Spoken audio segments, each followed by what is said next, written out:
Ya, selamat pagi teman-teman, dan pada kali ini ya teman-teman, kita ada di mana ini? Di Biara. Oh, di Surabaya sih. Surabaya. Di mana nih guys? Di mana Di ini? Biara CB.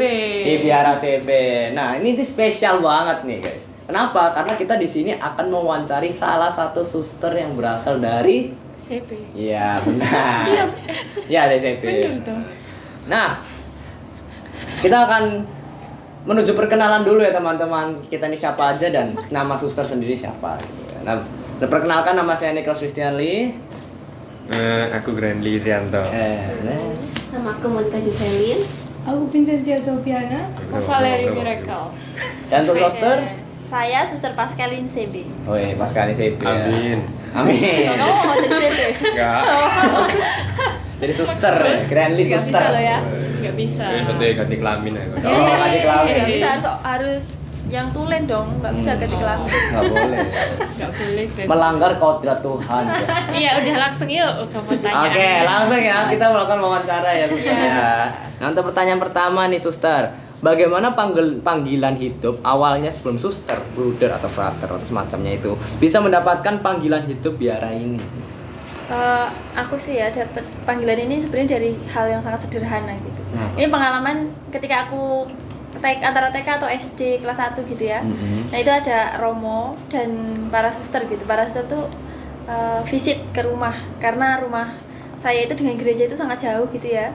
Jadi Romo itu setiap pulang dari setelah misa gitu ya. Setelah misa itu visit ke rumah-rumah umat yang rumahnya jauh dari gereja gitu. Nah, kebetulan di minggu itu Romo bawa suster. Nah, suster itu kan pakai baju putih gitu ya. Aku tuh ngelihatnya kayak malaikat gitu, kayak wah, ini sangat apa ya, sangat ramah, murah senyum kayak gitu. Jadi aku langsung kayak jatuh cinta gitu ya. Wah, anak kecil itu udah jatuh cinta gitu. Nah, aku udah tertarik. Nah, semua itu berawal dari itu sih. Aku ngelihat suster yang sangat ramah, kemudian juga murah senyum gitu. Jadi karena ngeliat suster yang murah senyum jadi pengen gitu Iya, ya. benar. Cinta. Nah, Vivi nggak mau Vivi, kayak cocok ya. Kan Kristen. Kok kayak hitam satanik gitu. Vivi. Kayaknya Vivi cocok ya. Ada nggak nih di sini yang mau jadi suster nih? Aku. Mau nih? Loh, nggak bisa. Nggak bisa. Ditolak, ini langsung ditolak kalau ini. Ditolak pusat. Tapi Vivi cocok ya. Stop. Oke, lanjut ya. Untuk pertanyaan kedua. Apakah pihak dari keluarga itu ikhlas gitu loh? Ikhlas. Apakah ikhlas ketika suster itu masuk ke dalam dunia tiara? Awalnya sih enggak ya. Awalnya enggak. Karena aku tuh 5 bersaudara, aku anak bungsu. Nah, jadi orang tua kan kalau orang Jawa itu biasanya anak bungsu itu biasanya dimana orang tua tuh nanti kalau udah tua pasti ikutnya anak bungsu gitu loh. Nah, jadi alasannya mereka loh, nanti kalau kami udah tua kamu tinggal sama siapa gitu kan mereka bilangnya. Terus jawaban saya waktu itu adalah, nah bapak ibu itu tuh anaknya ada 5 loh, saya bilang gitu kan.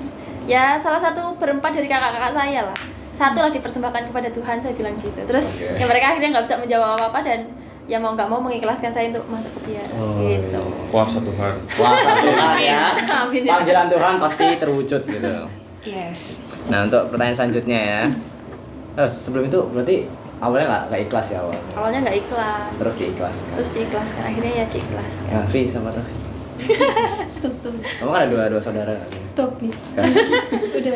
Lanjut ya. Ada pertanyaan ketiga. Ketika membiara ini, apakah ada terbesit niat untuk keluar gitu? Lalu bagaimana suster tuh menguatkan iman untuk menjadi suster sampai sekarang?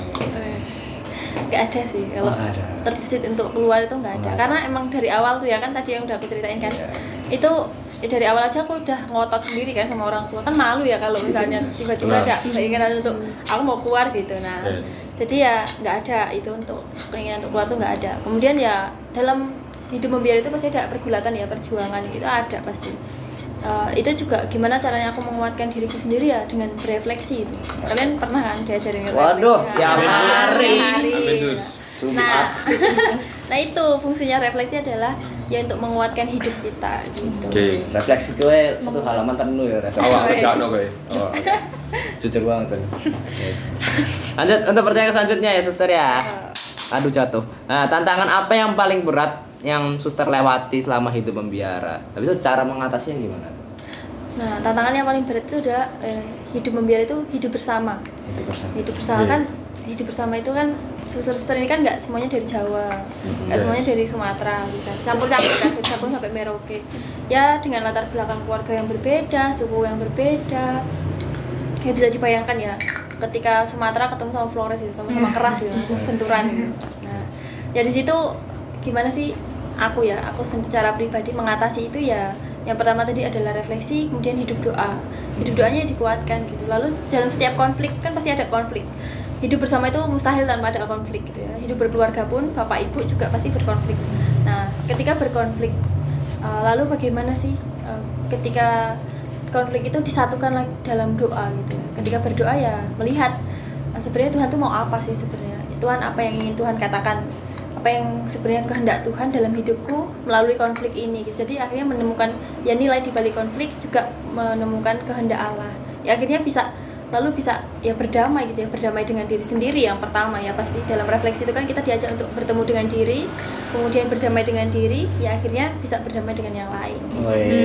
berdamai. Itu loh trik. Amin. Berarti harus kuat gitu ya. Iyalah, harus Itu kalau kuat. aku sudah plak. Nah, Oke. itu. Selanjutnya, berikan pesan gitu untuk kita para kaum Gen Z gitu ya, para kaum Gen Z gitu kan, untuk menanggapi tentang panggilan hidup gitu. Tentang panggilan hidup ya. Iya. Nah, kalau dari pesan aku ya untuk kalian ya, Gen Z kan, Gen Z itu terkenal dengan ketidakpedulian. Iya, ya benar sekali. Benar kan? Iya. Cuma itu juga termasuk Gen Z. Oh, iya. Nah, tapi aku secara pribadi menolak statement tentang Gen Z itu tidak peduli terhadap yang lain. Karena ayo kita buktikan gitu, kita sebagai kaum Gen Z gitu ya, untuk ya buktikan kepada mereka yang kaum di atas kita gitu, bahwa kita tuh memiliki kepedulian yang tinggi gitu. Kepedulian yang tinggi. Kita tuh diciptakan untuk apa sih? Untuk memuliakan Tuhan gitu ya, untuk menguduskan dan memuliakan nama Tuhan. Nah, dengan cara apa? Ya dengan cara pelayanan. Nah, kalian gitu ya, kalian sebagai saat ini kan masih sekolah gitu ya, dan nantinya juga akan kuliah. Nah, caranya kalian tuh apa gitu? Ya kalian belajar sungguh-sungguh gitu hadir saat ini gitu dalam studi kalian, belajar sungguh-sungguh untuk apa? Untuk masa depan. Masa depan kalian tuh ya, kita juga melihat ya negara kita ya, negara kita yang sekarang tuh kacau balau gitu kan, balau, kita nggak tahu sistemnya yang semakin hancur, kita nggak tahu 2045 itu akan menjadi Indonesia emas atau Indonesia bubar gitu ya. Nah, jadi kalian tuh saat ini ya hadir gitu, belajar benar-benar, nanti ketika kuliah juga belajar benar-benar. Nah, kalian juga harapannya ya untuk yang Katolik gitu ya, yang Katolik tuh ya terlibat dalam OMK, tapi nggak hanya dalam kegiatan di dalam gereja, tapi kalian juga mau masuk ke masyarakat. Mungkin juga untuk Valeri juga ya bisa terlibat juga di dalam masyarakat sekitar. Mungkin kalau minat masuk Katolik ya nggak apa-apa.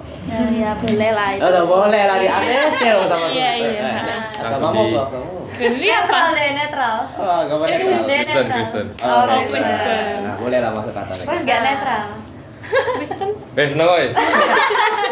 Nah gitu loh, maksud kita tuh jadi ya nggak, jadi terlibat di dalam masyarakat sampai sekarang ya, nggak usah hal yang besar gitu ya, sederhana gitu. Terlibat tuh nggak harus yang kamu membuat gerakan besar demo, itu nggak perlu gitu, tapi yang kecil-kecil gitu, apa gotong royong kah atau apa gitu.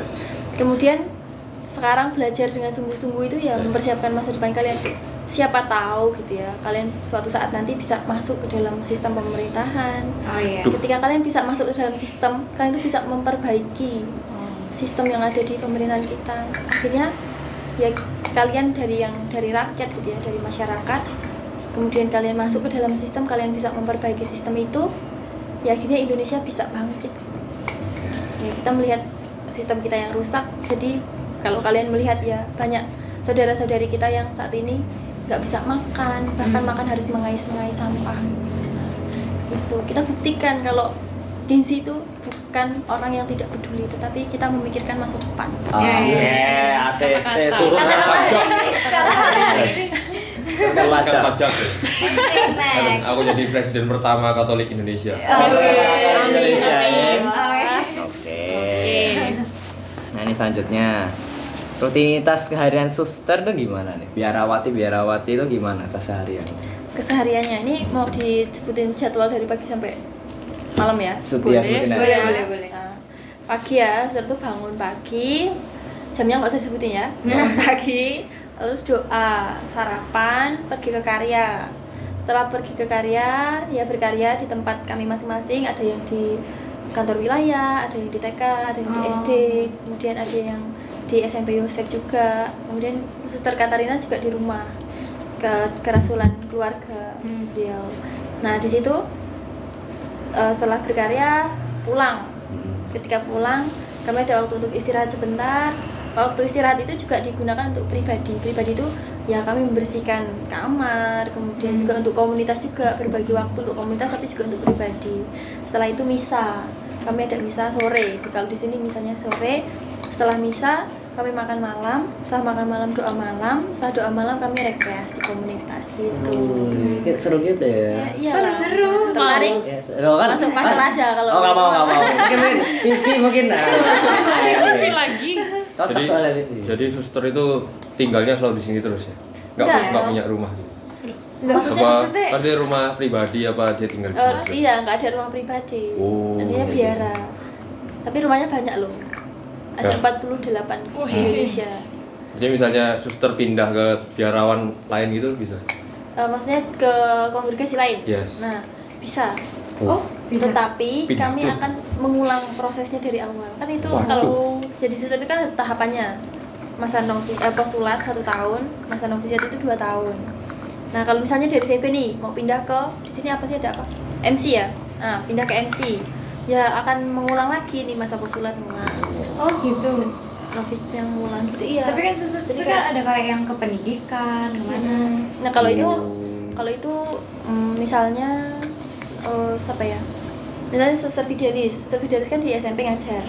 Nah, kalau misalnya suster Fidelis memutuskan untuk pindah ke MC, tetap sama, harus mengulang lagi. Oh. Jadi kayak mengulang lagi dari TK kayak gitu. Kalian udah lulus SMA ya, udah lulus SMA, udah lulus kuliah, udah kerja, terus kalian memutuskan untuk ganti profesi gitu ya. Nah, kalian harus mengulang dari TK. Karena setiap kongregasi itu kami punya semangat yang berbeda. Itu. Jadi semangatnya MC dengan semangatnya CB itu udah berbeda. Jadi harus belajar dari awal, sangat awal gitu. MC itu apa ya? MC itu misionaris Oh, klaris. aku kira master seremoni. Master chef aja bu. Oke. Nah, selanjutnya nih suster. Ya. Untuk suster sendiri memiliki tugas ini nggak? Tugas pelayanan khusus sama komunitas di masyarakat? Kalau di masyarakat tuh saat ini belum, karena suster masih baru kan di sini, Masih masih baru. baru. Nah, tapi kalau untuk di gereja, aku ini dampingin Bia. Dampingin Bia. Terus kalau di karya kita, maksudnya di Tarakan kita, aku di SD. Di SD. Iya, Oh, di SD. aku di SD. Gitu, di bagian staff. Bagian staff. Wih. Gitu. Berarti kerja di SD berarti. Iya, aku di SD. Mau. Gitu. Apa Main ada sama TK? anak kecil terus ya berarti suster. Iya, sama bocil-bocil. Apa kak TK? TK udah ada Ser Ernesta. Yo. Di TK udah ada Ser Ernesta. Jadi satu-satu lah. Ini aja SMP nggak ada kan? SMA Oh, juga iya. nggak ada. Kenapa kok nggak ada? Ya karena kurang nih, makanya kalian masuk lah. kurang. Aduh. kurang nih susternya. Gumi. Nih, Vivi. Vivi. Vivi, Ya, cocok Monica. kan? Terus Monica. Iyalah. kalau ini pertanyaan orang awam aja ya. Apakah suster itu misalnya keluar jalan-jalan tuh selalu pakai berbaju seperti warna putih gitu, selalu pakai gaun Baju panjang gitu? suster. Apa? Baju suster. Yes, baju suster. Apa kayak biasa pakai baju normal casual gitu? Apa harus selalu pakai baju suster? Baju suster. Dulu suster CB itu boleh pakai baju, kami sebutnya baju preman. Baju kasual itu baju preman. Dan kami sebutnya. Nah, boleh dulu waktu aku ya setelah mengikrarkan kaos sementara lah dapat 1 tahun itu, aku kadang kalau keluar misalnya ke pasar atau ke mall gitu ya, itu aku masih pakai baju biasa gitu loh, kayak Kayak baju pakai jalan-jalan. oh. Nah, tapi sekarang itu udah enggak. Jadi Nggak kebijakan baru ya, kebijakan baru dari kongregasi, dari atas, dari pimpinan itu ya diwajibkan untuk menggunakan baju suster kemanapun. Jadi Wow. udah tidak diperkenankan lagi mengenakan baju kasual. Waduh. Wih, Ya apa keren? Berarti Kemang Iya, pakai oke. baju suster. Iya. Romo juga gitu. Kalau Romo lebih Beda. bebas. Romo bisa pakai baju-baju biasa dia. Mereka Nggak usah jalan nggak harus gitu. jubah. Beda. Setiap kongregasi Ada malahan kebijakannya masing-masing lah. setiap kongregasi itu punya kebijakannya masing-masing. Tapi kalau Romo itu memang kan nggak mungkin ya Romo kemana-mana pakai jubah kan, pakai kasula. Nanti orang mau bilang apa coba kan? Ya kan? Romo. Berkati dong saya. Makanya kan, Romonya mau ke pasar nggak jadi ke pasar dia. Gitu. Jadi Romo ke pasar pakai Baju biasa ya. Gaun. pakai baju Jubah. suster. Oh, Gitu. cukup tahu. Terus ada juga kalau suster Sebe ini masih ini ya kalau misalnya tidur kan kami pakai baju biasa ya, maksudnya Oh, pakai kira baju baju. tidur gitu. Tapi kalau ada juga nih yang kongregasi lain tuh, jadi sepanjang hari 24 jam itu pakai ini. Wow. Tidur pakai ini. Iya tidur juga pakai ini. Pakai Yang di kepala kerudung. itu, Bang? Iya pakai kerudung juga. Ada loh yang kebijakannya Wih. begitu. Siapa Gak keren? kuat ya.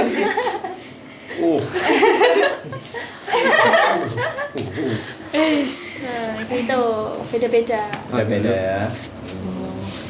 Panggilan kuat gitu. Iya. Tapi kalau suster sendiri kalau disuruh pakai 24 jam gitu mau nggak? Ya tergantung kalau dari atas sudah meminta ya aku akan kan udah mengikrarkan kaul Iya. ya kan taat. Pas taat ya. Iya. Taat ya, taat. Oh, selanjutnya. Apa ya selanjutnya? Ya, ini. Dalam dunia yang satset ya dan sibuk serba cepat. Itu bagaimana suster itu dapat tenang dan setia dalam hidup kontemplatif. Apa tuh? Doa Dalam- pelatih itu dalam doa Iya. kan. Nah jadi benar ya sekarang mungkin kalau sekarang tuh aku masih belum banyak tugas gitu ya kayak Suster Imelda. Kalau Suster Imelda itu kan dia kepala kantor, Iya. Iko gitu ya. Jadi tugasnya itu tuh wah bisa berderet-deret gitu ya, berdobel-dobel gitu. Tapi kalau aku masih lebih bisa mengatur waktu ya dengan jadwal yang ada gitu ya. Dengan jadwal yang ada itu aku masih bisa mengatur waktuku itu maksudnya tidak yang harus terkejar-kejar waktu terus gitu. Nah, hidup kontemplatifnya tuh di mana? Jadi setiap kali aku melakukan kegiatan itu tuh ya disertai dengan hening gitu loh. Jadi hening itu tuh membantu aku untuk ketika aku misalnya melihat sesuatu ya dalam satu peristiwa, ketika ada salah satu anak menangis gitu ya. Nah, menangis gara-gara apa ya misalnya ya berantem atau emang anaknya tuh cengeng gitu ya, cengeng gitu kan. Ada kan anak yang cengeng gitu. Nah, ketika aku menemani anak ini tuh aku harus gimana ya Tuhan gitu. Jadi tuh langsung connect gitu, langsung connect ya entah sama ya Bunda Elizabeth sendiri, entah dengan Tuhan sendiri gitu. Jadi tuh langsung kalau Tuhan di sini, kalau Tuhan yang menghadapi ini anak ini, apa sih kira-kira yang Tuhan lakukan gitu. Nah, jadi tuh bukan aku yang melakukan tapi Tuhan sendiri gitu. Nah, itu loh kontemplatif itu ketika dalam situasi yang emang mendesak gitu tapi bisa tetap connect yaitu yang diupayakan adalah hening gitu. Keheningnya itu sangat perlu. Coba kalau misalnya berisik ke sana sini pokoknya bla bla bla bla bla gitu ya. Kita nggak bisa hening, kita nggak bisa masuk dan ya berjumpa dengan Tuhan sendiri gitu. Kelas. Next. Oke, lanjut ya. Apa yang suster rasakan saat pertama kali meninggalkan kehidupan duniawi dan masuk ke komunitas biarawan? Iya. Kan beda nih pasti rasanya. Nah, kalau biarawan kan oke aku harus menghadap ke Tuhan. Kalau duniawi wah ini uang lumayan. Oke. Nah, kalau ini apa ya? Ada sukanya, ada dukanya ya. Ada sukanya, ada dukanya, ada berat, ada mudahnya. Tapi lebih banyak mudahnya sih. Lebih banyak dimampukan gitu ya, dimampukan. Iya. Emang rasanya sulit, tidak mudah gitu, tapi kan dimampukan. Nah, misalnya contoh pengalamannya. Kalau di luar, aku di luar gitu, masa SMA aku gitu. Ya hidupnya foya-foya gitu ya. Pokoknya dengan uang yang dikasih orang Iya. tua gitu kan, pokoknya ya dihabis-habisin aja. Iya. Pokoknya kan udah dikasih ya tak nikmati lah ya kan. Waduh. Nah, gitu dulu kan. Suster siapa ya? Suster Imelda. Suster Ernesta kan. Nah, tapi setelah masuk biara itu kami diajari untuk ya melepaskan itu semua gitu. Melepaskan yang gaya hidup yang ya tidak. Halo Suster. Halo suster. Hai. Amin. Lanjut suster. Terus kami juga apa ya diminta untuk selalu sadar gitu dalam setiap setiap tindakan kami. Contoh ya, salah satu contoh yang sangat konkret adalah uang, manajemen uang. Nah, kami tuh di sini di biara ini kan kami punya kebutuhan ya. Kebutuhan tuh kayak ya sabun mandi, sikat gigi, terus apalagi rinso untuk cuci baju gitu. Nah, itu semua kami buat anggaran. Jadi kami buat anggaran 1 tahun, setiap bulan itu kami butuh uang berapa. Setiap tahun kamu misalnya 1 bulan itu kami butuh uang 110 gitu ya, misalnya 110 ya udah kami tulis 110 itu untuk apa aja, sabun mandi berapa, rinso berapa gitu. Nah, terus setelah dipakai itu kami buat laporan. Jadi yang realisasinya gitu loh, realisasinya habisnya berapa. Nah, itu disetorkan. Itu salah satu bentuk kami menghayati kaul kami. Yang pertama kalau ketaatan, kemurnian, juga kemiskinan yang utama. Kemurniannya itu apa? Kalau misalnya kan itu tentang uang ya, kok bukan kemiskinan aja sih suster, tapi kok ada kemurniannya. Kemurniannya adalah ketika kita dikasih uang ya, nah mampukah kita jujur ketika laporan gitu, mampukah kita jujur mengikuti suara hati. Nah, itu dari kemurniannya. Kemudian ketaatannya adalah setia untuk yang mengumpulkan laporan gitu, melaporkan. Nah, itu juga salah satu bentuk ketaatan karena itu udah disepakati gitu kan. Ya udah akhirnya mentaati. Kemudian kemiskinannya ya itu tadi. Jadi ya membeli sesuatu yang emang sangat-sangat diperlukan, bukan yang diinginkan gitu. Jadi suster itu nggak pernah check out Shopee. Ini lucu nih. Ya, itu Check benar. out. Ya, Nggak pernah. check out pernah loh. Check out pernah, tapi yang dibutuhkan. Kalau Ya Allah. yang enggak, yang cuma diinginkan kayak lucu-lucu gitu kan. Lucu tuh butuh enggak nih kayak gitu. Harus ada diskresi. Skala Serba. prioritas. Beli blind box nih, weh. Enggak lah. Nggak boleh. Enggak. Oh, Enggak dong. labu. Next nih. Oke. Pertanyaan terakhir ya? Iya. Apakah suster sudah punya cita-cita menjadi biarawan sejak kecil? Ada, udah. Udah. Yang tadi kan itu kan cerita yang tadi kan yang ketika suster ketemu sama Suster. waktu masih kelas 1 atau TK tadi kan. Nah, itu mulai dari situ tuh udah ada cita-cita pengen. Beda pandangan nih. Iya, pengen kan. Nah, tapi karena suster itu ketemu sama suster, maksudnya dulu waktu aku masih kecil itu ketemu sama suster tuh bisa dihitung 2 tahun sekali atau 1 tahun sekali. Jadi sangat jarang banget ketemu sama suster. Nah, itu jadi timbul tenggelam gitu loh. Panggilannya tuh timbul tenggelam. Ya, kadang-kadang tuh pengen banget gitu. Kadang-kadang enggak. Pokoknya hilang gitu. Terus kan mulai masuk remaja tuh ya, SMP itu udah mulai jatuh cinta gitu kan. Nah, dan pacaran juga loh. Aku juga dulu pacaran kan. Wih. Punya pacar dulu, sekarang enggak. Nah, jadi ketika udah mulai punya pacar, SMA gitu kan. SMA itu aku masuk asrama ya, asramanya suster CB. Nah, tapi susternya itu kan tegas gitu ya, tegas. Jadi udahlah aku pacaran aja lah, kayaknya nggak mau jadi suster gitu kan. Terus ya akhirnya, tapi nggak tahu kenapa ya Tuhan pengen, mungkin ya panggilan Tuhan itu misteri ya, dan sangat luar biasa kalau dia udah memanggil itu apapun akan dihasil. Akhirnya aku putus sama pacarku, terus aku masuk suster. Aduh, kasihan banget tuh. Nggak apa-apa, dia udah punya yang lain. Oh, udah punya. Oh, iya, refleks. Cowok. Jangan menjadi lelaki terakhir.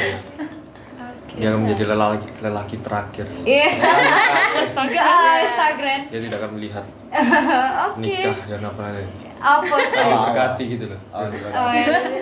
Kak jelaskan. Yo, maaf ya. Aku sudah dari jam 9 tuh. Dibahas lagi. Oke, terima kasih banyak ya, suster. Oke. Sudah mau diwawancari.